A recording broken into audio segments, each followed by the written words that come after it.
ఇప్పుడు ఎన్టీఆర్ అసోసియేషన్ పేరుతో మీరు చేస్తున్నారంటారు. అసలైన అసోసియేషన్స్ అధ్యక్షులు కావచ్చు, అంటే స్టేట్ అధ్యక్షులు కావచ్చు, అదేవిధంగా మొత్తం మన ఇండియా అధ్యక్షులతో వాళ్ళతో మాట్లాడితే మాకు ఎటువంటి సంబంధం లేదు అనేసి వాళ్ళు చెప్పడం జరిగింది. అంటే మీరు ఈ కార్యక్రమం చేయడానికి ముఖ్య ఉద్దేశం ఏంటంటే ఎన్టీఆర్ని పైకి తీసుకెళ్ళడానికా, లేకపోతే ఆయన పేరుతో మీరు ఏదైనా చేయడానికా అనేది చాలా మంది ప్రజల్లో వస్తున్న ఒక అనుమానం. దాన్ని మీరు క్లియర్ చేస్తే బాగుంటుంది సార్. ముందుగా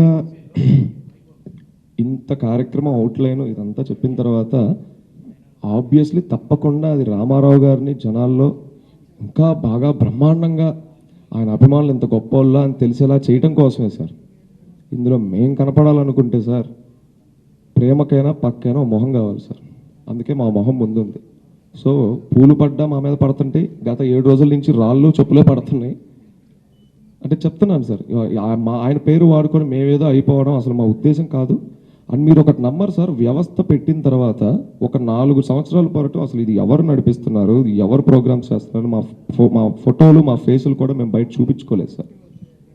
అది అందులో ఎటువంటి డౌట్ లేదు. రెండోది మీరు అన్నట్టు సోకాల్డ్ రిజిస్టర్డ్ సేవా సమితిలు ఉన్నాయి, మీది ఎన్టీఆర్కి మాకు ఎటువంటి అనుబంధం లేదని అంటున్నారు కాబట్టి సార్ అభిమానానికి ఎక్కడ గుర్తింపు కార్డు ఉండదు. ఇదేం పార్టీ కాదు సార్, దీనికి మెంబర్షిప్ కార్డు ఉండడానికి. ఇది అభిమానం. గ్రామ స్థాయి దగ్గర నుండి గ్రామాల దగ్గర నుండి పట్టణాల వరకు ప్రపంచం అంతా ఉన్నారు సార్ ఆయన అభిమానులు. వీళ్ళందరికీ కార్డులు కావాలంటే నాకు తెలిసి ఆ సర్వరే సరిపోదు.